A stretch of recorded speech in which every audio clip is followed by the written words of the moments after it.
साथियों, कैसे हैं आप लोग? उम्मीद है आप अच्छे होंगे। हम लोग यहाँ मिडीवियल इंडिया का शुरुआत करते हैं। इसमें नॉर्थ इंडिया के राजपूत पीरियड्स को देख लेंगे, ट्राइपार्टाइट स्ट्रगल, पालाज, प्रतिहार, राष्ट्रकूटाज को उसके बाद देखेंगे। उसके बाद थोड़ा सा सदर्न इंडिया देखेंगे इस चैप्टर में, और उसके बाद दिल्ली सल्तनत को काफ़ी डिटेल में पढ़ेंगे। तो चलिए हम बिना समय गंवाए शुरू करते हैं। You are watching IAS PCS factory. कोई भी एग्जामिनेशन अगर आप दे रहे हैं अभी जिसमें मिडिवियल इंडिया का इंपॉर्टेंस है, इंक्लूडिंग यूपीएससी, तो आप इस वीडियो को देख सकते हैं। नाउ चलिए हम लोग शुरू करते हैं।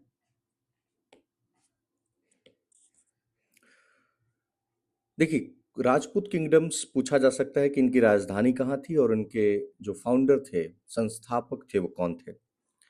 चौहान या चाहमान दिल्ली अजमेर के क्षेत्र में थे, राजधानी दिल्ली, फाउंडर वासुदेवा।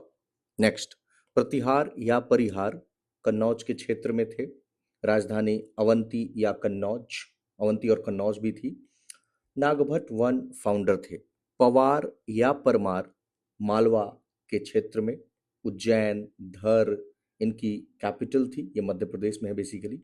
सियाका टू श्री हर्षा जिसे कहते हैं, ये फाउंडर थे। नेक्स्ट, चालुक्य या सोलंकी गुजरात के काठियावाड़ के क्षेत्र में, इनकी कैपिटल थी Anhilwara Patan. Mulraj one was the founder. Next, Rashtrakuta Malkhand क्षेत्र में, राजधानी मलखंड या मान्यखेट, फाउंडर दंती दुर्ग। नेक्स्ट, चंडेला या जेजाक भुक्ति, राजधानी थी खजुराहो, महोबा, कालिंजर, और नन्नुक इसके फाउंडर थे। नेक्स्ट, कलचूरी या हाइहाया चेदी कहते हैं, त्रिपुरी कैपिटल थी, कोकल वन फाउंडर थे। आप बताइए त्रिपुरी मॉडर्न इंडिया में क्यों फेमस है। नाउ, गहलवाड़ या राठौर कन्नौज के क्षेत्र में, राजधानी Kannauj, Chandradeva was the founder. Tomar Delhi में थे और इनकी राजधानी ढिल्लिका थी। गुहिलौत या सिसोदिया राजस्थान के मेवाड़ वाले क्षेत्र में, और कैपिटल इनका चित्तौड़ था। बप्पा रावल हम्मीर वन इसके फाउंडर थे। नाउ, उस समय मिडिवियल इंडिया की शुरुआत होती है तो आप एक ट्राइपार्टाइट, तीन लोग मतलब तीन वंश का एक साथ आप देखेंगे कि स्ट्रगल चलता है, और बेसिकली कन्नौज पे किसकी जो है प्रभुता स्थापित होगी, इस चीज के लिए चला। पूर्व में आप यहाँ पे देखेंगे तो पालाज थे, पाल वंश। उत्तर में गुर्जर प्रतिहार वंश, और डेक्कन में राष्ट्रकूटा वंश। क्यों लड़ाई थी? कन्नौज पे किसका कंट्रोल होगा, क्योंकि कन्नौज उस समय माना जाता था कि जिनका भी अधिकार होगा, मतलब it was a symbol of sovereignty, संप्रभुता का, प्रभुता का एक चिन्ह था, सिंबल था कि माना जाएगा वही मेन रूलर है या किंग है। पाल वंश को शॉर्ट में देखें तो 750 से 1150 एडी तक, गोपाल 750 एडी में इसकी स्थापना करते हैं। धर्मपाल बहुत ही फेमस रूलर थे, इन्होंने नालंदा यूनिवर्सिटी को रिवाइव किया, तथा धर्मपाल ने विक्रमशिला यूनिवर्सिटी को भागलपुर में फाउंड किया। बाद में आप देखेंगे तो यहीं पे बंगाल में सेन डायनेस्टी आ जाती है, पाल डायनेस्टी की जगह। जयदेव ये एक कवि थे लक्ष्मण सेन के दरबार में, और जयदेव ने लिखी जो इनकी किताब है उसका नाम है गीत गोविंद। नाउ, प्रतिहार 730 से 1036 तक गुजरात या साउथ वेस्ट राजस्थान के क्षेत्र में थे। भोज मिहिर भोज ग्रेटेस्ट रूलर थे जो विष्णु के डिवोटी थे, टाइटल इनका था आदि वराहा। नॉर्थ इंडिया पे मेनली इनका शासन था, और अरब्स के जो इन्वेजन है उसको इन्होंने रिसिस्ट किया। नाउ, अगला है राष्ट्रकूटा, 752 से 973। ये संस्थापक इसके थे दंती दुर्ग, कैपिटल मालखेड़, गुलबर्गा। गोविंद तृतीय बहुत ही पावरफुल कॉन्क्वेरर थे, यानी विजेता जिसे कहते हैं। अमोघ वर्ष, इन्होंने 64 वर्षों तक शासन किया, रिलीजन और लिटरेचर के पैट्रॉन समझे जाते हैं, और इन्होंने किताब लिखी और ये पूछा भी जाता है, कविराज मार्ग। ये किताब कन्नड़ में है और इसको कन्नड़ का अर्लीस्ट वर्क माना जाता है कविता के फॉर्म में। कृष्णा वन, इन्होंने एल्लोरा में जो महाराष्ट्र में है कैलाश टेम्पल का निर्माण करवाया। नाउ, कुछ अदर इंपॉर्टेंट भी रूलर्स हैं, जैसे पृथ्वीराज चौहान, दिल्ली और अजमेर के क्षेत्रों में शासन था। तराइन का प्रथम युद्ध 1191 ईस्वी में मोहम्मद गोरी के साथ इन्होंने किया और पृथ्वीराज चौहान ने मोहम्मद गोरी को हरा दिया प्रथम युद्ध में। लेकिन जब तराइन का दूसरा युद्ध हुआ 1192 में, ठीक एक साल बाद, तो उस समय मोहम्मद गोरी ने पृथ्वीराज चौहान को हरा दिया और उनको उनको जो है मार दिया। जयचंद गहलवाड़, इनको भी गोरी ने किल किया चंदवार के युद्ध में जो 1194 ईस्वी में हुआ। अगले हैं राणा कुंभा, मोहम्मद खिलजी, ये कहाँ के हैं? मेवाड़ में मोहम्मद खिलजी को डिफीट किया एंड विजय स्तंभ बनवाया इन्होंने, जिसको कहते हैं टावर ऑफ विक्ट्री। कहाँ पे? राजस्थान के चित्तौड़ में। और इनके बाद जो रूल करने आए उनका नाम था राणा सांगा, राणा प्रताप। नाउ राजपूत किंगडम्स का अगर फीचर्स देखें तो क्या था? पॉलिटिकली फ्रैगमेंटेड थे, मतलब कोई पॉलिटिकल यूनिटी नहीं देखी गई। कास्ट सिस्टम बहुत ही रिजिड था। वॉरियर इथोस था इनमें, हॉस्पिटेबल थे। कल्चरल अचीवमेंट्स बहुत सारी हैं इनकी, जैसे कि मध्य प्रदेश में खजुराहो टेम्पल बनवाया चंदेल्स ने, भुवनेश्वर में लिंगराज टेम्पल, उड़ीसा के कोणार्क में सूर्य मंदिर, उड़ीसा के पुरी में जगन्नाथ टेम्पल, और राजस्थान के जो माउंट आबू में जो दिलवाड़ा जैन टेम्पल है। नाउ क्यों राजपूत्स का डिक्लाइन हुआ? अभी हमने देखा यूनिटी नहीं थी, कास्ट सिस्टम बहुत ही रिजिड था, और मिलिट्री ऑर्गेनाइजेशन में भी कई सारे डिफेक्ट्स थे, और शॉर्ट साइड कोई लॉन्ग टर्म विजन उनके पास नहीं था। नाउ साउथ इंडिया में चोला एम्पायर 850 से 1279 एडी तक, जिसके फाउंडर विजयालय थे। 850 में इन्होंने तंजौर पे कब्जा किया। राजराजा वन 985 से 1014 तक शासन किया। बृहदेश्वर टेम्पल तंजौर में बनवाया और एम्पायर में काफी एक्सपेंशन लाया। राजेंद्र वन, इन्होंने जीत लिया उड़ीसा को, बंगाल, बर्मा, अंडमान को, और टाइटल अपनाया गंगई कोंड चोला, और इन्होंने जिस सिटी का निर्माण करवाया उसका नाम रखा गंगई कोंड चोलापुरम, और आखिरी शासक था राजेंद्र तृतीय। चोला वंश में राजा सेंट्रल अथॉरिटी था, और एक उस राजा का साथ देने के लिए एक काउंसिल, जैसे आज प्राइम मिनिस्टर के लिए होता है। एम्पायर बटा हुआ था, अगर छोटे स्तर से जाएं तो कुर्रम, जिसे गांव कहते थे, कई सारे कुर्रम मिलाकर नाडु बनाते थे, कई सारे नाडु मिलकर वाला नाडु बनाते थे, और कई सारे वाला नाडु मिलकर मंडलम बनाते थे। लोकल सेल्फ गवर्नमेंट पे, जो आज की पंचायती राज व्यवस्था है, इस पे बहुत ही फोकस था जो चोला एम्पायर है उसका, और विलेज असेंबली जैसे कि सभा, उर कहते थे। रेवेन्यू लैंड पे भी लगता था और ट्रेड पे भी लगता था। कल्चर देखें तो द्रविड़ स्टाइल का आर्किटेक्चर है। विमान यानी टावर, गोपुरम यानी गेटवे, और गर्भगृह यानी सैंक्टम सैंक्टोरम, जो बीच का एकदम सेंट्रल एरिया होता है जहाँ पूजा होती है। टेम्पल्स में Vijayalaya Choleshwar, Nageshwar, Korangnath, Muvara Kovil. Image making climax में था। नटराज का आपने हर जगह नाम सुना होगा। ये नटराज यानी क्या है? डांसिंग शिवा है, शिव जी हैं जो डांस कर रहे हैं। लिटरेचर में कंबन ने लिखा रामावतारम, जिसे कंबन रामायणा कहते हैं, और कुट्टन और पुगलेंडी कंबन के साथ इन्होंने मतलब इनको मिलकर हम three gems of Tamil poetry कहते हैं। कौन कौन है three gems of Tamil poetry? Kuttan, Pugalendi, Kamban. Symbol देखे तो सेंगोल है, ये गोल्डन सेप्ट्रे है विथ नंदी, और आपको कोरोनेशन में यूज होता था, जैसे मान लीजिए कोई राजा बन रहा है। और आपने देखा होगा कि जब सेंगोल का 2023 में काफी चर्चा में भी था, हमारी पार्लियामेंट को लेकर के वहां पे स्टैब्लिश किया गया। Now other south Indian kingdoms में अगर आप देखें तो लेटर चालुक्याज हैं, थोड़ा सा बढ़ा लेता हूं मैं। लेटर चालुक्याज 973 से 1200, कल्याणी कर्नाटका में कैपिटल था। Tailapa two was the founder. Kakatiya Andhra Pradesh के वारंगल में कैपिटल था, और Prolaraja two was the founder. Yadavas या सिवना महाराष्ट्र के देवगिरी में कैपिटल था। Bhillama five was the founder. Hoysala Karnataka के द्वार समुद्रम में कैपिटल था, और इसके फाउंडर थे विष्णुवर्धन। वित्तिका देवा मतलब इसके पहले समझे आते हैं। नाउ होयसल के बारे में थोड़ा सा देख लेते हैं। इनकी ग्रेटेस्ट अचीवमेंट है हालीबीड में होयसालेश्वर टेम्पल।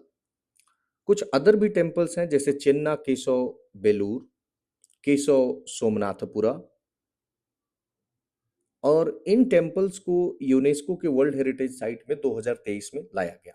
नाउ दिल्ली सल्तनत 1206 से लेकर 1526 तक बहुत इंपॉर्टेंट है, क्योंकि मोहम्मद गोरी का टाइम एंड होता है और कुतुब जो आप देखेंगे तो कुतुबुद्दीन ऐबक आएंगे और उसके बाद 1526 हमने इसलिए लिखा है क्योंकि 1526 में बाबर आता है और बाबर मुगल जो किंगडम है तो मुगल वंश का यहाँ पे स्थापना करता है 1526 में, जब लोदी वंश खत्म हो जाता है। तो चलिए हम शुरू करते हैं। फर्स्ट मुस्लिम जो इन्वेजन हुआ वो किया मोहम्मद बिन कासिम ने। कासिम भी याद रखेंगे तो काम चलेगा। कब किया? 712 में। और इसने सिंध को जीत लिया और ये उमैयद खिलाफत का एक प्रोविंस बन गया। कासिम एक किसका भतीजा तथा दामाद था? किसका? हजज बिन यूसुफ का, जो इराक का गवर्नर था।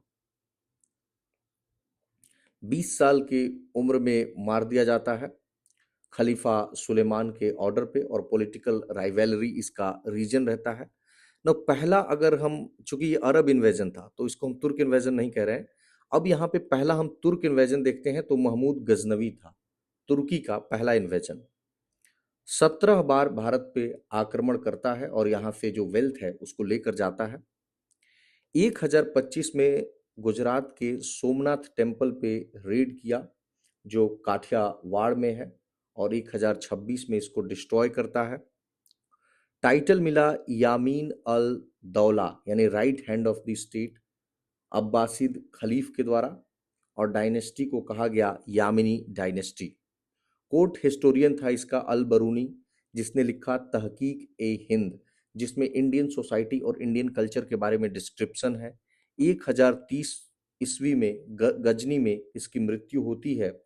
इसकी कोर्ट में फिरदौसी भी थे जिन्होंने शाहनामा की रचना की। नाउ सेकंड तुर्क इन्वेजन मोहम्मद गोरी के द्वारा किया गया और इसने फाउंडेशन रखा मुस्लिम डोमिनियन का भारत में, और founder of the Muslim rule in India कहा जाता है मोहम्मद गोरी को। तुर्क्स का अगर सक्सेस का कारण भारत में देखें तो राजपूतों में यूनिटी नहीं थी, ऑर्गेनाइजेशनल स्ट्रेंथ नहीं था, आपस में एक दूसरे से लड़ते रहते थे, कोई सेंट्रल गवर्नमेंट नहीं था, राजपूत किंगडम्स बहुत ही छोटे छोटे थे और टुकड़ों टुकड़ों में बटे हुए थे। तुर्क्स वहीं बेटर ऑर्गेनाइज्ड थे और अपने आपस मतलब म्यूचुअल कोऑपरेशन जो राजपूतों में नहीं थी, इसका उन्होंने तुर्कों ने फायदा उठाया। नाउ दिल्ली सल्तनत 1206 से 1526 तक रहा। मोहम्मद गोरी जब कॉन्क्वेस्ट करता है तो nucleus of the new political entity Delhi सल्तनत बनता है, और 5 पीरियड आपको देखने को मिलेंगे। स्लेव वंश 1206 से 90, खिलजी वंश 1290 से 1320, तुगलक वंश 1320 से 1414, सैयद वंश 1414 से 1451, और लोदी वंश 1451 से 1526। तो ये पांचों वंश का कार्यकाल है और इसकी हर एक डिटेल को हम देख लेते हैं। देखिए, सबसे पढ़ेंगे हम कुतुबुद्दीन ऐबक। 1206 में गद्दी पे बैठते हैं और 1210 में तक ही रहते हैं। यह एक तुर्किश स्लेव थे जिनको मोहम्मद गोरी ने खरीदा था। उसके बाद उसने अपना गवर्नर बना लिया। गोरी के डेथ के बाद यह हिंदुस्तान के मास्टर बनते हैं और स्लेव डायनेस्टी यानी गुलाम वंश की स्थापना 1206 में करते हैं। इनको टाइटल मिला लाख वक्स। क्यों? क्योंकि काफी जेनरस, उदारता के लिए जाने जाते हैं, बहुत ज्यादा दान वगैरह करते थे, यानी गिवर ऑफ लाख्स, जो बहुत लाख को दान कर देते हैं। 1210 में पोलो यानी चौगान खेलते हुए इनकी मृत्यु हो जाती है। 2 मस्जिदों का निर्माण करवाते हैं, दिल्ली में कुव्वत उल इस्लाम तथा अजमेर में 2.5 दिन का झोपड़ा। कुतुब मीनार का भी इन्होंने कंस्ट्रक्शन स्टार्ट किया। किनके ऑनर में? ख्वाजा कुतुबुद्दीन बख्तियार काकी के ऑनर में कुतुब मीनार का निर्माण करवा रहे थे, ऐसा नहीं कि अपने ही नाम पे, नहीं। पैट्रन ऑफ लर्निंग समझे जाते हैं क्योंकि पैट्रोनाइज किया इन्होंने हसन उन निजामी को, जिन्होंने किताब लिखा ताज उल मासीर, तथा फक्र ए मुदाबिर को इन्होंने पैट्रोनाइज किया, जिन्होंने किताब लिखा अदब अल हर्बसूजा या अदब अल मुल्क। ये बहुत इंपॉर्टेंट है, ये किताब पूछा जा सकता है या ये जो कंस्ट्रक्शन करवाया इन्होंने इसको पूछा जा सकता है। इल्तुतमिश इनका इनके बेसिकली गुलाम थे और इनके सन इन लॉ भी थे। नाउ सेकंड हम देखते हैं शमसुद्दीन इल्तुतमिश। 1211 से 36 तक इनका रूल रहता है। ये स्लेव थे कुतुबुद्दीन ऐबक के और दिल्ली पे इन्होंने ऑक्यूपाई किया। 1211 में दिल्ली की गद्दी पे बैठते हैं आराम शाह को डिपोज करके। दिल्ली सल्तनत का अगर पूछा जाए who was the real founder तो वो शमसुद्दीन इल्तुतमिश को ही समझा जाता है। इन्होंने लाहौर से अपनी कैपिटल हटाकर, जैसे कुतुबुद्दीन ऐबक के टाइम पे लाहौर में था, उसको हटाकर ये दिल्ली में लाए। चंगेज खां के आक्रमण से दिल्ली सल्तनत को बचाते हैं। क्यों? क्योंकि जलालुद्दीन मंगल बरानी जो ख्वारिज्म का प्रिंस था उसको अपने यहाँ शरण शेल्टर नहीं देते हैं। क्यों? क्योंकि उसको चंगेज खां चेज कर रहा था और इस तरीके से अगर वो शेल्टर दे देते तो जाहिर सी बात है वो यहाँ पे आक्रमण करता। सिल्वर का कॉइन लाए जिसका नाम टंका था और कॉपर का कॉइन लाए जिसका नाम जीतल था। इक्ता सिस्टम को ऑर्गेनाइज किया। बेसिकली इसमें सिविल एडमिनिस्ट्रेशन और आर्मी में रिफॉर्म्स करना था। सोल्जर्स को अब सेंट्रली पे किया जाता था तथा रिक्रूटमेंट भी अब सेंट्रल लेवल, पेमेंट और रिक्रूटमेंट दोनों सेंट्रल लेवल पे होगा। ऑफिशियल नोबिलिटी ऑफ स्लेव्स बनाया जिसका नाम चहलगानी या चालीसा, ग्रुप ऑफ 40 मतलब 40 नोबल्स होंगे और वो बहुत सारी चीजों को डिसाइड करेंगे तो उसको चहलगानी या चालीसा कहा गया। कुतुब मीनार का जो कंस्ट्रक्शन था उसको कंप्लीट करवा दिया। इसको ऐबक ने शुरुआत की थी कंस्ट्रक्शन को बट पूरा नहीं करवा पाए थे।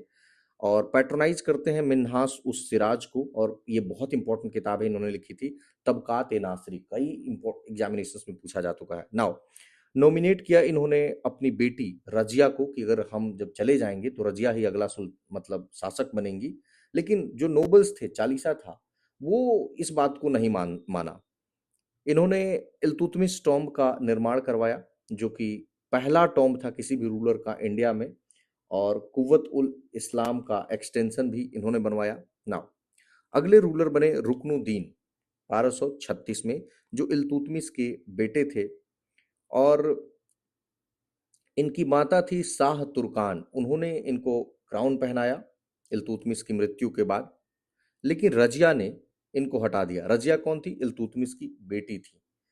जब वो मतलब वेंट आउट ऑफ कैपिटल क्योंकि अवध में एक मतलब विद्रोह हो गया था, उसी विद्रोह को कंट्रोल करने के लिए रुकनुद्दीन फिरोज जो है बाहर जाते हैं और वहीं पे रजिया उनको जो है हटा देती हैं। ना रजिया सुल्तान 4 साल तक 1236 से 40 तक रूल करती हैं। हालांकि इल्तुतमिश इनको नॉमिनेट किए थे लेकिन नोबल्स ने क्या किया कि रुकनुद्दीन फिरोज को बिठा दिया, हमने देखा, और रजिया फिर इनको हटा देती हैं।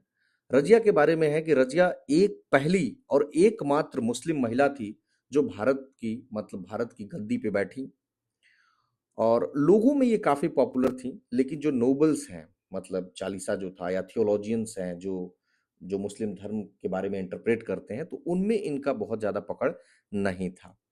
अ, और नोबल्स और ज्यादा इनसे नाराज हो गए क्योंकि अबिसिनिया का एक स्लेव था, गुलाम था याकूत, तो याकूत से रजिया सुल्तान ने शादी कर लिया था।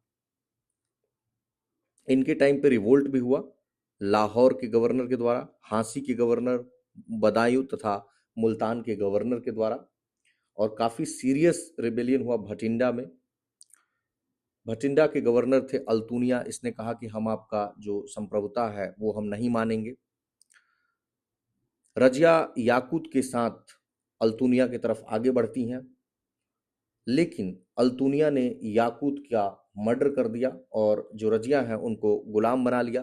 तो अब रजिया के हस्बैंड को मार दिया था अल्तुनिया ने, रजिया गुलाम हो चुकी थी, तो अब रजिया ने क्या किया, अल्तुनिया से ही शादी कर लिया। अब फिर दोनों दिल्ली की तरफ कूच करते हैं। 1240 में एक कॉन्स्पिरेसी का शिकार हो जाती हैं रजिया और हरियाणा में एक जगह है कैथल, तो यहाँ पे इनका असैसिनेशन हो जाता है, मर्डर हो जाता है। नाउ फिर आते हैं बहराम शाह 1240 से 42 तक के लिए जो इल्तुतमिश के तीसरे बेटे थे। चालीसा ने इनको गद्दी पे बिठाया। यह केवल डी जोर रूलर थे जो डी जोर यानी क्या, जैसे राष्ट्रपति को हम लोग कहते हैं, जिनके पास ओरिजिनल अथॉरिटी नहीं होती है। नायब ए मामलकात, ये द रीजेंट जिसे कहते हैं, ये डी फैक्टो यानी जिनके पास ओरिजिनल पावर होते हैं ये रूलर थे। Bahram Shah lost his life after failed attempt to assert authority, मतलब इनका कुछ खास कंट्रीब्यूशन रहा नहीं। मसूद शाह 1242 से 46 तक रहते हैं, जो रुकनुद्दीन फिरोज के बेटे थे। He was deposed after Balban and Nasiruddin Mahmud's mother मलिका ए जहां conspired, मतलब बलबन तथा नसीरुद्दीन महमूद की मां मलिका ए जहां कॉन्स्पिरेसी करते हैं और मसूद शाह को हटा दिया जाता है और नसीरुद्दीन महमूद को नया सुल्तान बना दिया जाता है। नाउ अगला देखते हैं नसीरुद्दीन महमूद 1246 से 66 20 सालों तक रहे। ये इल्तुतमिश के बेटे थे। दारवेसी किंग कहते हैं, ये इंपॉर्टेंट है कि ही वाज कॉल्ड दारवेसी किंग, मतलब कि बहुत ही पायस, बहुत ही नोबल यानी होली थे। 1266 में मृत्यु होती है। इनके प्राइम मिनिस्टर के तौर पे तथा डी फैक्टो यानी ओरिजिनल अथॉरिटी बलबन के पास था। नाउ गयासुद्दीन बलबन, ये बहुत इंपॉर्टेंट है, इनसे सवाल आता है। 1266 से 87 तक, 1266 में गद्दी पे बैठते हैं। सबसे पहले इन्होंने कहा कि ये जो नोबल्स चालीसा है ना, इसके पावर को खत्म करो, ठीक है, और क्राउन की प्रेस्टीज को लाओ। इनका ये ग्रेटेस्ट कंट्रीब्यूशन था कि मतलब स्टेबिलिटी लाया इन्होंने। बहुत ही वेल इन्फॉर्म्ड रखते थे खुद को, एक स्पाइस का सिस्टम था, इनके गुप्तचर थे अपने। बहुत ही सेंट्रलाइज्ड आर्मी इन्होंने बनाया ताकि इंटरनल डिस्टरबेंस हो तो उससे भी निपटे और मंगोल्स आक्रमण करें तो उससे भी निपटे। मिलिट्री का डिपार्टमेंट बनवाया जिसको दीवान ए अर्ज कहा गया। पर्सियन कोर्ट मॉडल को इन्होंने अपनाया। इनकी जो किंगशिप थी उसमें टाइटल है जिल्ले इलाही, इन्होंने अपनाया। जिल्ले इलाही यानी कि जो भगवान का छाया यानी शैडो ऑफ गॉड। और इन्होंने पर्सिया में यानी ईरान में एक न्यू ईयर फेस्टिवल मनाते हैं जिसको कहा जाता था नौरोज, तो इसको इन्होंने यहाँ पे इंट्रोड्यूस किया, लाया। इन्होंने इंट्रोड्यूस किया सिजदा को भी, जिसमें लेटकर जो मोनार्क हैं उनके आगे माथा टेकते हैं, और पैबोस यानी जो मोनार्क हैं उनके जो पैर है उसको चूमा जाता है। तो ये इन्होंने पर्फिया से इंट्रोड्यूस कर दिया बेसिकली। मेवाती जो राजपूत का जो ऑर्गेनाइज्ड रॉबरी था दोआब के क्षेत्र में, तो इसको इन्होंने डिस्ट्रॉय किया। फॉरेस्ट को काटकर बहुत सारे फोर्ट्स बनाए गए।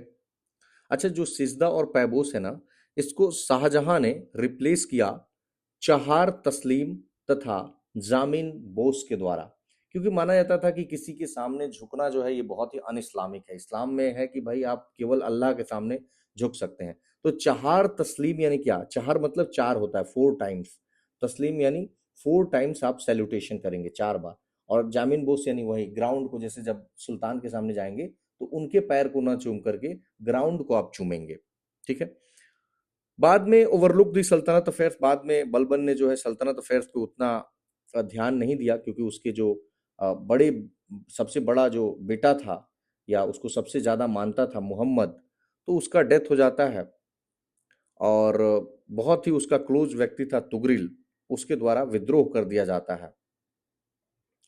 मोहम्मद की मृत्यु हो गई थी मंगोल्स से लड़ते हुए 1285 में।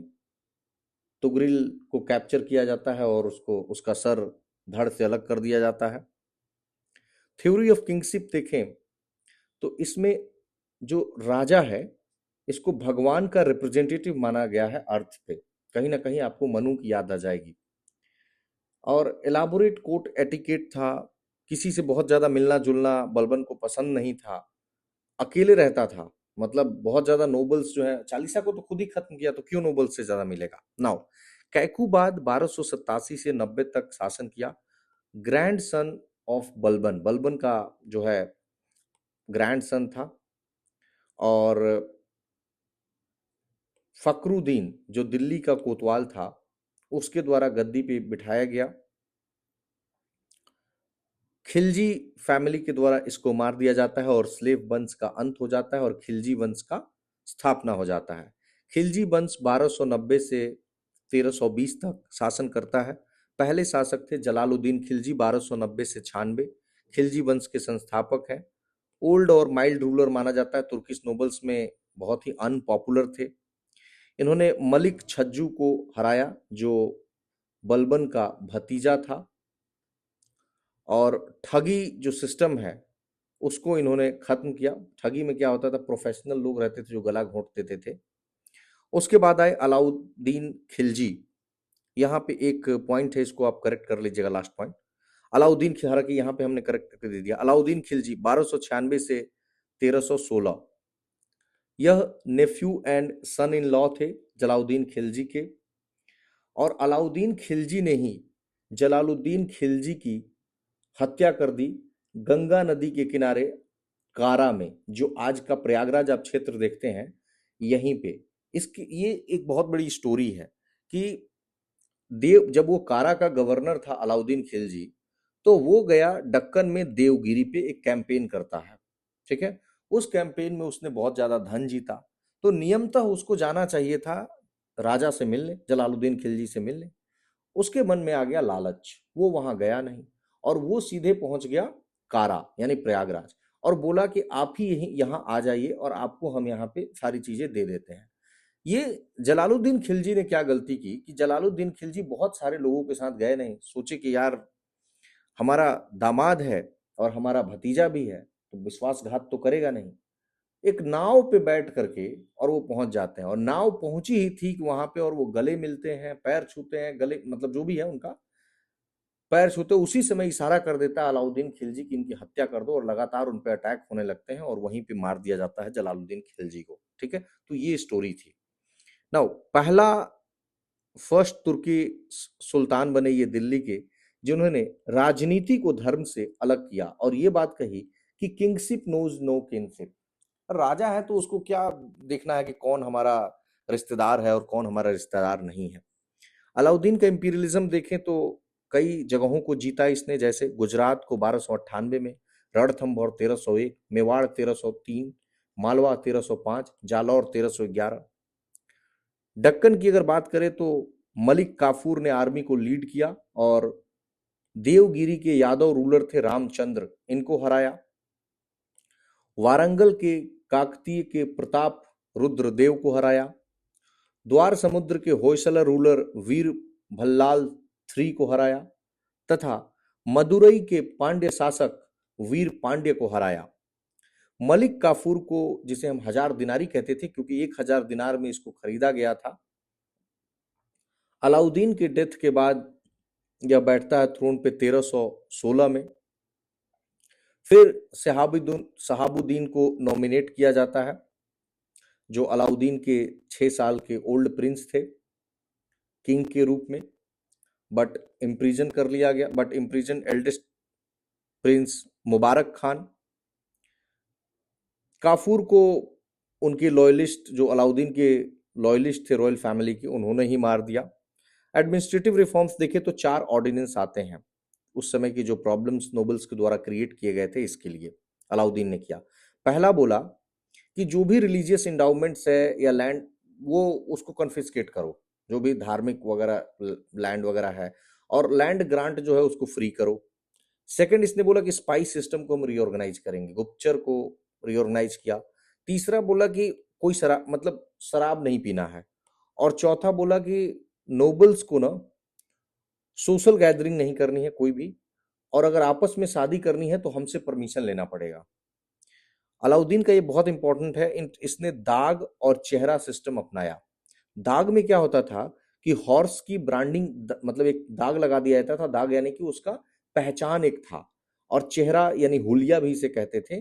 तो इसमें सोल्जर्स का एक डिस्क्रिप्शन था, बेसिकली इसमें बताया जाता था कि जैसे मान लीजिए कोई भी सोल्जर है तो उसके चेहरे पे कोई कट है या उसका चेहरा कैसा दिखता है, मतलब हर एक चीज उसके चेहरे के बारे में, ताकि पहचाना जा सके कि यही वो व्यक्ति है।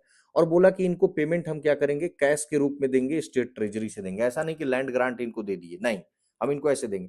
बेसिकली दाग और चेहरा क्यों लाया, क्योंकि करप्शन बहुत हो गया था और लो क्वालिटी का हॉर्स या फिर जो लड़ाई करने के लिए जो लोग हैं, सोल्जर्स हैं, वो प्रदान किए। जैसे कैसे होता था, जैसे मान लीजिए कि ऐसे दिखाते थे कि हमारे पास इतने हॉर्स हैं, बढ़िया क्वालिटी के हॉर्स हैं, बट अगर मान लीजिए दाग सिस्टम नहीं था तो लो क्वालिटी के हॉर्स को जिस दिन दिखाया जाता था उस दिन प्रोड्यूस कर देते थे। थोड़ा और क्लैरिटी लाते हैं, जैसे मान लीजिए कि राजा ने कहा कि आपके हर लोग हैं, उसके बाद सबने कहा कि हमारे पास 10-10 घोड़े हैं, लेकिन कोई घोड़ा रखता ही नहीं था। लेकिन मान लो लड़ाई लग जाए तो उस समय क्या होगा। और जब राजा को ले आकर दिखाना पड़ता था समय समय पे, तो मान ली राजा ने डेट रखा कि फलाने तारीख को अपना अपना घोड़ा लेकर आइए, तो वो लोग क्या करते थे, किसी से भाड़े पे लेकर के और इंफीरियर क्वालिटी का घोड़ा लेकर के पहुंच जाते थे। तो उसने कहा यार ऐसे तो हम लड़ाई जीत ही नहीं पाएंगे, या आदमी भी पहुंचाना है तो किसी को भाड़े पे ले लिया कि हाँ चलो तुम कह देना तुम ही सोल्जर हो हमारे यहाँ। तो बोला नहीं नहीं नहीं नहीं, ऐसे नहीं चलेगा, हम ब्रांडिंग करेंगे, यही घोड़ा है और यही आपके पास है। पहचान में आना चाहिए कि उस घोड़े के बारे में दाग लगा दिया उस घोड़े पे, और चेहरा यानी उनका सारा हुलिया नोट कर लिया, उनका गांव पता सब नोट कर लिया। तो इस तरीके से दाग और चेहरा था, ताकि जो जो लड़ा, और इससे बहुत फायदा पहुंचा अलाउद्दीन को, बहुत ज्यादा। जो अलाउद्दीन का हमने इंपीरियलिज्म देखा तो इसी के कारण तो संभव हो पाया। लैंड का मेजरमेंट करवाया, स्टेट का शेयर फिक्स करवाया, मुस्तखराज का एक पोस्ट था, इसको क्रिएट कराया रेवेन्यू कलेक्शन के लिए।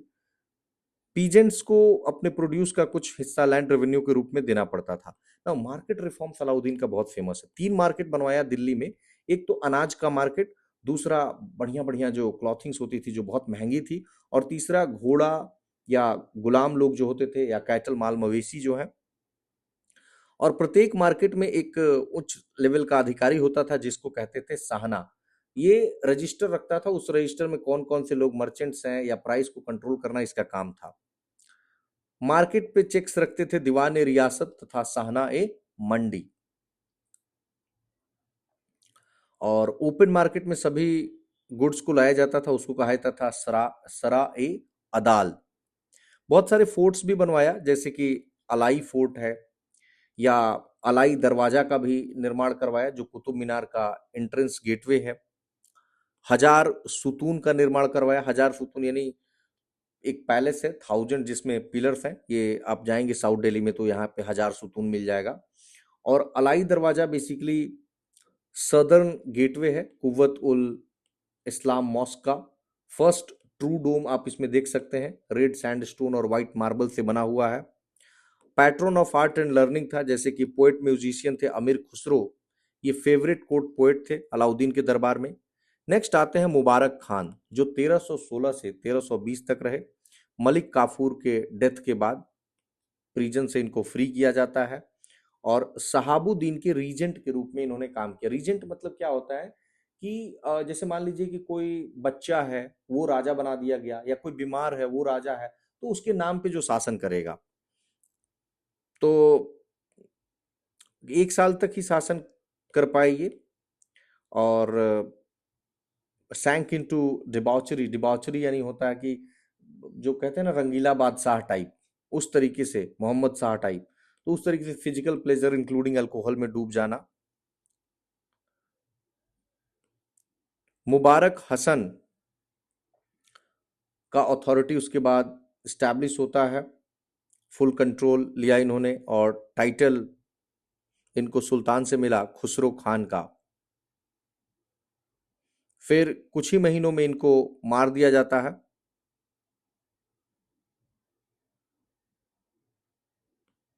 खुसरो ने मुबारक खान को मार दिया और टाइटल अपनाया नसीरुद्दीन।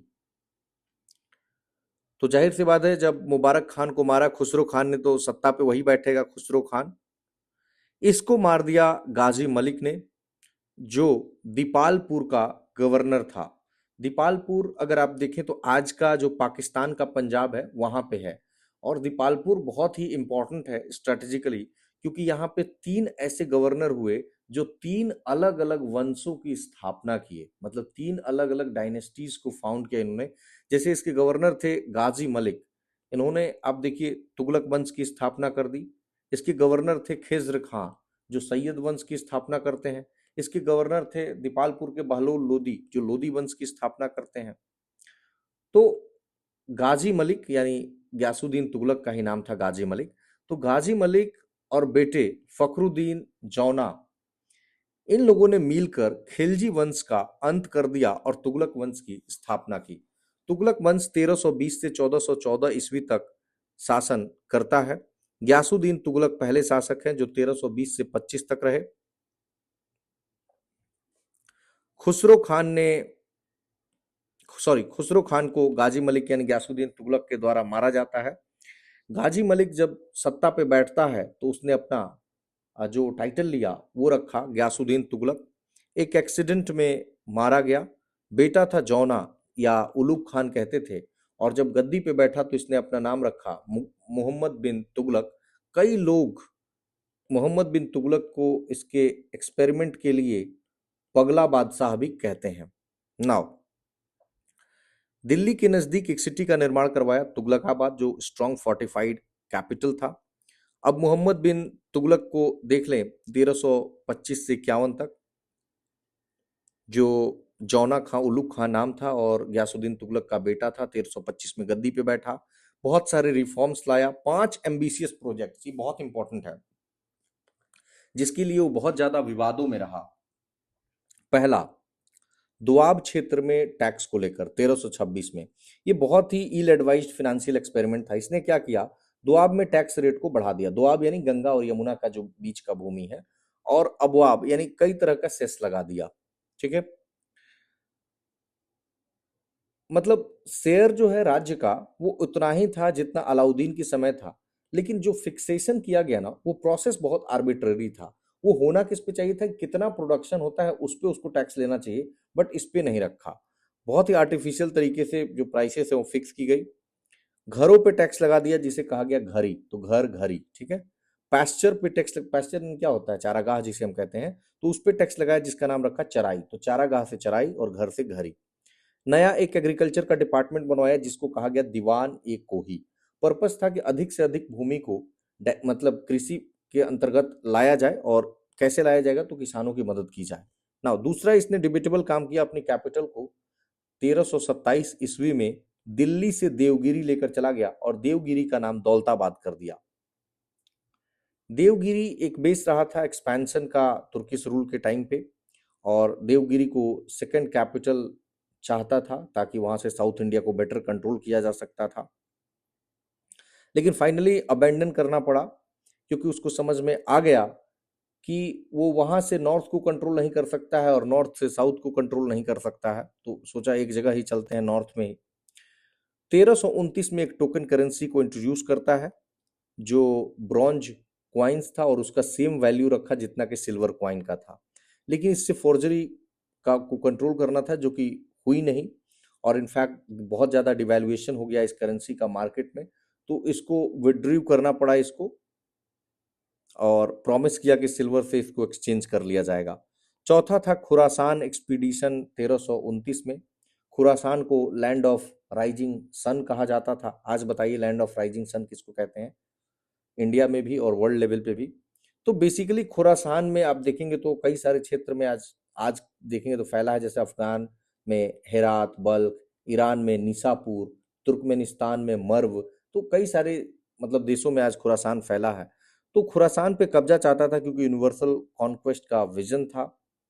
वो चाहता था खुरासान और इराक को हम जीत लें, और इसके लिए करीब 3,70,000 की एक आर्मी को मोबिलाइज किया, और उनको 1 साल का एडवांस पेमेंट भी दे दिया। फाइनली इस प्रोजेक्ट को अबैंडन करना पड़ा, और इंस्टेबिलिटी फैली खुरासान में, क्योंकि नोबल्स ही वहां के कॉन्स्पायर कर रहे थे।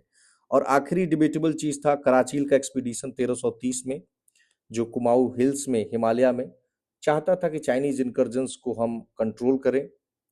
और कुछ ट्राइब्स थे जो बात नहीं सुन रहे थे कुमाऊं गढ़वाल में, उनके अगेंस्ट में भी था।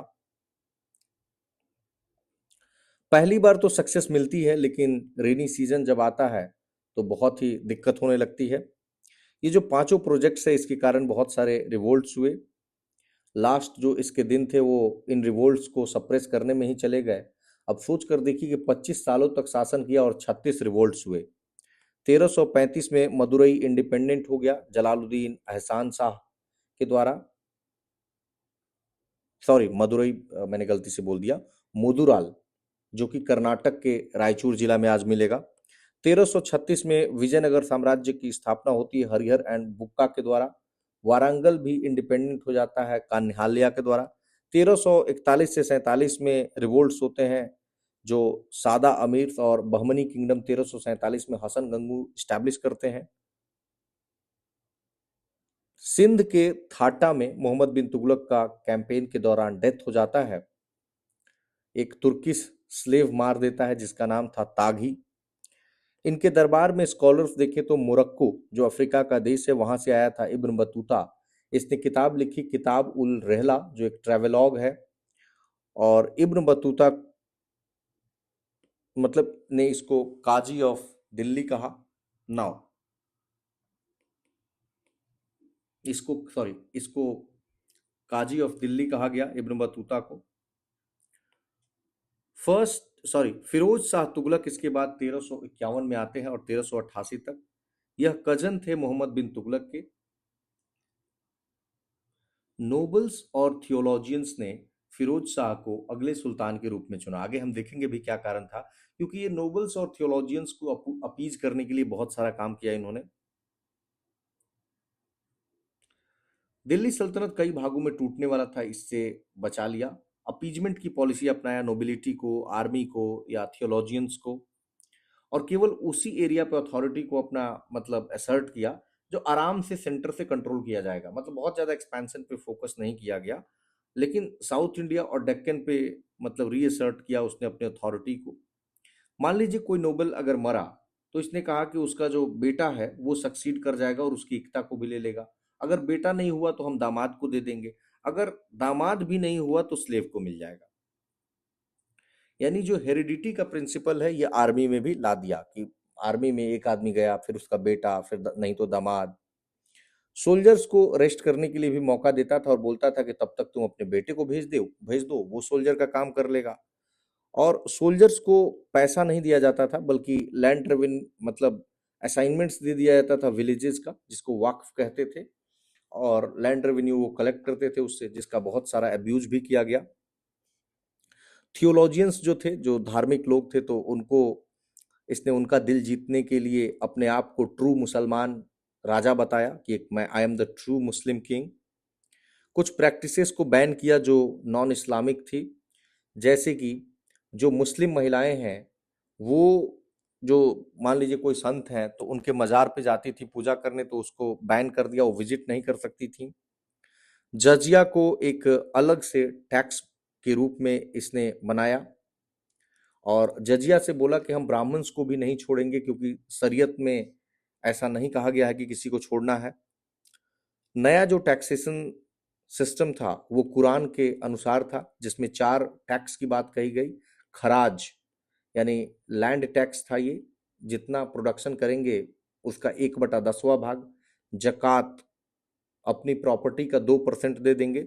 जजिया जो मुसलमान नहीं थे, नॉन मुस्लिम्स, उन पे खाम्स यानी 1/5 भाग जो आप युद्ध में जीतेंगे वो इसको फिरोज शाह तुगलक को दे देंगे। कृषि को बढ़ावा देने के लिए कैनाल्स को रिपेयर किया, जो नहरें थीं। इम्पोज किया वाटर टैक्स, जिसका नाम था हक ए सर्ब या हासिल ए सर्ब। बहुत अच्छा बिल्डर भी था, क्योंकि कई सारे सिटीज को भी बनवाया, जैसे फतेहाबाद, हिसार, जौनपुर, फिरोजाबाद। सिटी ऑफ जौनपुर को फाउंड किया मोहम्मद बिन तुगलक की मेमोरी में, और named after his nickname Jauna Khan. मतलब जौना खां ही तो नाम था मोहम्मद बिन तुगलक का पहले, तो इसीलिए जौनपुर जौना खां की मेमोरी में रखा। 2 जो अशोका के पिलर्स हैं, एक है हरियाणा के टोपरा से तथा दूसरा यूपी के मेरठ से, तो इन दोनों को दिल्ली लाया। हॉस्पिटल बनवाया दिल्ली में, जिसको कहा गया दार उल सिफा। नया डिपार्टमेंट था दीवान ए खैरात। तो ये अगर जो गरीब बच्चियां हैं उनकी शादी के लिए बनवाया। और अपने ऑफिसर्स को कहा कि जब भी तुम कहीं जाते हो, अटैक वटैक करते हो, तो जो भी हैंडसम लड़के हैं तो उनको लाओ और उनको हमारा जो है वो दास बना दो। इसके समय में मोस्टली शांति ही रही, और इसका क्रेडिट जाता है जो इसके प्रधानमंत्री थे खान ए जहां मकबूल, मिर्जापुर के मकबूल, ऐसे याद रखेंगे। नाउ डाइड किया, मतलब इनकी मृत्यु हो जाती है 1388 ईस्वी में। और इसके बाद अगर देखेंगे तो 1388 से 1414 के दौरान तुगलक डायनेस्टी में कोई उस तरह का दम नहीं था। इनफैक्ट मालवा, गुजरात, जौनपुर का सारकी, ये किंगडम्स इससे अलग हो गए। तैमूर का आक्रमण होता है 1398 में। यह एक तुर्किश चीफ था, काफी क्रूर कॉन्क्वेरर था, चंगेज खां का डिसेंडेंट था। 1398 में इंडिया पे अटैक करता है। उस समय शासक था मोहम्मद शाह तुगलक, जो कि तुगलक वंश का आखिरी शासक था। मतलब पूरा मर्सिलेसली यहाँ पे दिल्ली को इसने लूट लिया और फिर सेंट्रल एशिया को वापस लौट गया। अपना नोमिनी यहाँ रखा खिज्र खां, ताकि वो पंजाब पे शासन करे। 1404 में डेथ हो जाता है जब चाइना को जीतने का प्रयास कर रहा था। दिल्ली एक मतलब करीब एक सेंचुरी तक यानी 100 वर्ष तक फॉग के अंतर्गत रही। पॉपुलेशन दिल्ली का या जो वेल्थ है वो बहुत ज़्यादा गिर गया। इसके बाद सैयद और लोदी वंश की स्थापना होती है। सैयद वंश 1414 ईस्वी से 1450 ईस्वी तक रहता है। खिज्र खां तैमूर का नोमिनी था, दिल्ली पे कैप्चर कर लेता है। फर्स्ट सैयद वंश का था जो दिल्ली और सराउंडिंग डिस्ट्रिक्ट पे रूल करता है। फिर आया मुबारक शाह, इसने खिज्र खां को सक्सीड किया। After successful expeditions against Mewatis, Katehars and Gangetic Doab area, इसके नोबल्स ने ही इसे मार दिया। याहिया बिन अहमद सरहिंदी, इसने लिखा तारीख ए मुबारक शाही, इसी के शासनकाल के दौरान, जो सैयद पीरियड के बारे में बहुत जानकारी हमें मिलेगी। इसके बाद आए मोहम्मद शाह, लेकिन बहुत समय तक ये रहे नहीं। बहुत ही छोटे एरिया पे इनका शासन था, करीब 30 माइल तक। और रेस्ट एरिया पे किसका शासक था, तो नोबल्स खुद ही शासन करने लगे। उसके बाद आए आलम शाह, ये लास्ट सैयद किंग थे। और इसके बाद आ गए बहलोल लोदी, जो लोदी वंश की स्थापना कर देते हैं। लोदी वंश 1451 से 1526 तक रही। 1451 में बहलोल लोदी आते हैं जो 1488 तक रहे। अफगान सरदार थे ये। पंजाब में अपने आप को स्टैब्लिश किया। तैमूर के इन्वेजन के बाद लोदी वंश की स्थापना की और फर्स्ट अफगान रूलर थे दिल्ली सल्तनत के। इसके बाद आए सिकंदर लोदी, 1489 से 1517 तक, जो बहलोल लोदी के का बेटा था और इसने बिहार और वेस्ट बंगाल को कब्जा किया। अपनी राजधानी को दिल्ली से आगरा ले गया। इनफैक्ट आगरा सिटी को सिकंदर लोदी ने ही इसका फाउंडर था। और काफी फेनेटिकल मुस्लिम था, क्योंकि नागरकोट, जो आप आज का हिमाचल प्रदेश का कांगड़ा देखेंगे तो वहाँ ज्वालामुखी टेम्पल थी, तो इसको इसने एक तरीके से तोड़ दिया। मथुरा में टेम्पल्स थे तो उनको बोला कि डिस्ट्रॉय कर दो। एग्रीकल्चर में इसका बहुत इंटरेस्ट था। सिकंदर यार्ड जिसे कहते हैं, गजे सिकंदरी, तो उसको इंट्रोड्यूस किया जिसमें 32 डिजिट्स थे जो कल्टीवेटेड फील्ड्स को मापने के लिए थे। इसने कविताएं भी लिखी पर्सियन में। अपने पेन नाम, किस नाम से कविता लिखता था, गुलरुखी। इसके बाद आया इब्राहिम लोदी 1517 से 1526 तक। यह आखिरी शासक था लोदी वंश का और आखिरी शासक भी था दिल्ली सल्तनत का। सिकंदर लोदी का बेटा था। अफगान नोबिलिटी काफी ब्रेव थी और फ्रीडम लविंग थी, बट बहुत ही ज्यादा इंडिविजुअलिस्टिक थे। अफगान मोनार्की वीकेंड होती है और इब्राहिम लोदी एब्सोल्यूट पावर को असर्ट करता है। कुछ नोबल्स उसके अगेंस्ट भी हुए। ये नाम याद रखेंगे, दौलत खां लोदी। यह पंजाब का गवर्नर था। इसने बाबर को इनवाइट किया कि आप आइए और इब्राहिम लोदी को खत्म कीजिए। बाबर ने इस बुलावा को एक्सेप्ट किया और इब्राहिम लोदी को पानीपत के प्रथम युद्ध में 1526 में हराता है। इब्राहिम लोदी को मार दिया जाता है और दिल्ली सल्तनत का अंत हो जाता है। क्यों दिल्ली सल्तनत का अंत हुआ? क्योंकि जो गवर्नमेंट थी वो मिलिट्री स्टाइल पे चलती थी और बहुत ही क्रूर डिस्पोटिक थी। लोगों का विश्वास इन्होंने जीतने का प्रयास नहीं किया। जो सुल्तान से उनका भी डिजेनरेशन हुआ। अलग कई तरह के इनके प्रोजेक्ट्स चलने लगे, जैसे पगला बादशाह मोहम्मद बिन तुगलक का देखिए। फिरोज बहुत ही इनकॉम्पिटेंट था। सक्सेशन के लिए लड़ाई लड़ती लगती थी, कौन राजा अगला बनेगा कुछ तय ही नहीं था। लालच भर गया जो नोबल्स है और इनकॉम्पिटेंट थे। मिलिट्री ऑर्गेनाइजेशन भी काफी डिफेक्टिव थी। एम्पायर काफी ज्यादा फैल गया और कम्युनिकेशन, जब बहुत फैलाव होगा और कम्युनिकेशन नहीं रहेगा तो चीजें बिखर बिखर जाएंगी। पैसों की भी दिक्कत आ गई। स्लेव्स की संख्या फिरोज शाह के टाइम में 1,80,000 हो गया। और अब सोच के देखिए, जब इतना होगा तो ट्रेजरी पे कितना बर्डन पड़ेगा। और तैमूर का भी इन्वेजन एक इंपॉर्टेंट कारण था जो 1398 में हुआ। नाउ मंगोल का इन्वेजन हुआ था इनके काल में, ये देख लेते हैं कि किसके काल में हुआ और ईयर कौन सा था और उस समय क्या हुआ। इल्तुतमिश के टाइम पे 1221 में चंगेज खां इंदस नदी के तट पे आया। बहराम के टाइम पे 1241 में तैर बहादुर पंजाब में इंटर करता है और लाहौर को लूटता है। मसूद के समय 1245 में बलबन मंगोलों से लड़ता है और मुल्तान को रिकवर करता है। बलबन के समय प्रिंस मोहम्मद जो मुल्तान का था और बुगड़ा खान समाना का तथा मलिक मुबारक दिल्ली का, ये तीनों मिलकर मंगोल्स को डिफीट करते हैं। बलबन के समय ही 1286 में तमार ने इन्वेड किया इंडिया को, प्रिंस मोहम्मद को मार दिया जाता है और खान ए शहीद टाइटल मिलता है। जलालुद्दीन खिलजी के समय 1292 में अब्दुल्ला आता है। 4000 मंगोल्स को इस्लाम में कन्वर्ट किया गया, जिन्हें न्यू मुसलमान कहा गया। अलाउद्दीन खिलजी 1296 से 99 के टाइम पर उलुग और जफर खान डिफीट करते हैं मंगोल्स को जालंधर और सल्दी में। Zafar Khan killed with Mongol कुतलुग Khan 1299 में। अलाउद्दीन खिलजी 1304 में तरगी, तर तरताक और अली बेग डिफीटेड। मुबारक खान 1320 में दलूचा खान कश्मीर वैली पे अटैक करता है। मोहम्मद बिन तुगलक के टाइम पर 1329 में तरमसरीन खान दिल्ली पहुंचता है, लेकिन मोहम्मद बिन तुगलक इसको हरा देता है। ना प्रशासन कैसा था जब अ, दिल्ली सल्तनत का देखें तो तुर्किश जो सुल्तान था वो खुद मानता था कि हम लेफ्टिनेंट हैं किसके, बगदाद के अब्बासीद खलीफा के, और खलीफा का नाम खुतबा में इंक्लूड करवाया। लेकिन इसका मतलब ये नहीं था कि लीगल जो राजा है वो खलीफा है। खलीफा का केवल एक नैतिक पोजीशन था, मोरल पोजीशन था। पॉलिटिकल, लीगल और मिलिट्री अथॉरिटी सुल्तान में थी, जो पूरी प्रशासन के लिए जिम्मेवार था, और वही कमांडर इन चीफ भी था। कोई क्लियर लॉ ऑफ सक्सेशन नहीं था। मिलिट्री स्ट्रेंथ डिसाइड करती थी कि अगला राजा कौन होगा। अच्छा, डिपार्टमेंट्स इनके कौन से थे और किसने उन डिपार्टमेंट्स को बनवाया? जैसे दीवान वजारत फाइनेंस, इसके हेड को कहते थे वजीर। दीवान अरीज, या ये मिलिट्री के लिए था तो अरीज ए मुमालिक इसके मालिक थे।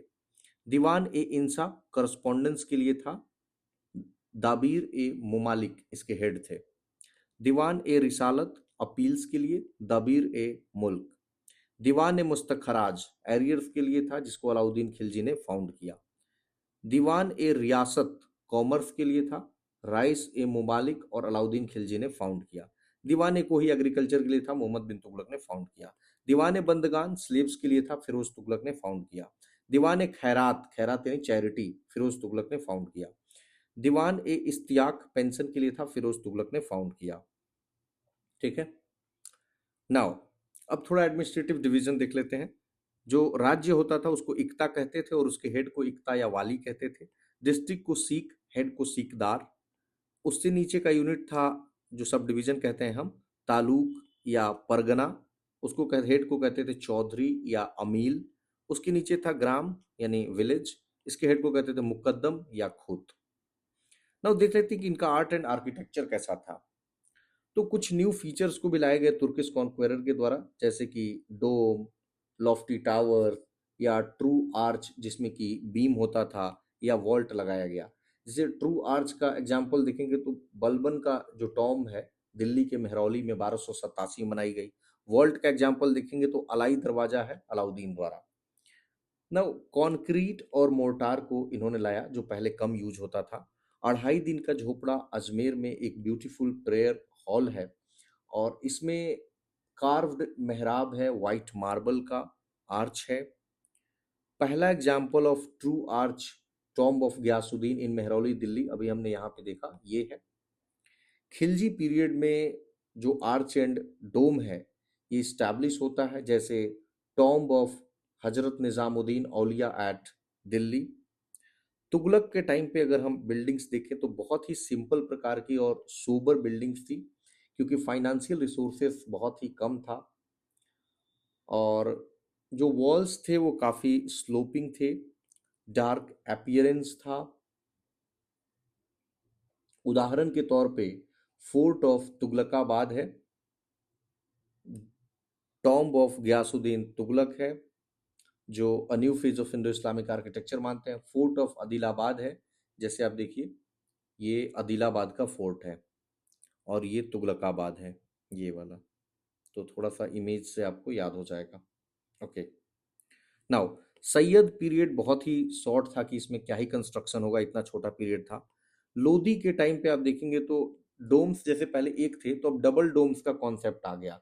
जैसे मौत की मस्जिद यहाँ पे आपको दिखेगी, जो इसके prime minister erected by the prime minister of Sikandar Lodhi. Qutub Minar Delhi में है और 72.5 मीटर ऊंचा है, 5 स्टोरी बिल्डिंग है। स्टेजेस में बनवाया गया, एक बार नहीं बना। कुतुबुद्दीन ऐबक, फिर इल्तुतमिश, फिर फिरोज शाह तुगलक, और यूनेस्को के वर्ल्ड हेरिटेज साइट में है। नाउ ये बहुत इंपॉर्टेंट है, इनके टाइम पे लिटरेचर। तहकाक ए हिंद अल बरूनी ने लिखा, अरेबियन स्कॉलर था जिसने इंडियन सोसाइटी और कल्चर के बारे में लिखा। नेक्स्ट, तबकात ए नासिरी, मिनहाज उस सिराज ने लिखा इल्तुतमिश के बारे में। नेक्स्ट, लैला मजनू, अमीर खुसरो ने लिखा, जो अलाउद्दीन खिलजी का कोर्ट पोएट था, वैसे तो कई लोगों का था। नाउ, खजाइन उल फुतूह यानी ट्रेजर्स ऑफ विक्ट्री, अमीर खुसरो ने लिखा, जिसमें अलाउद्दीन खिलजी के कॉन्क्वेस्ट की चर्चा है।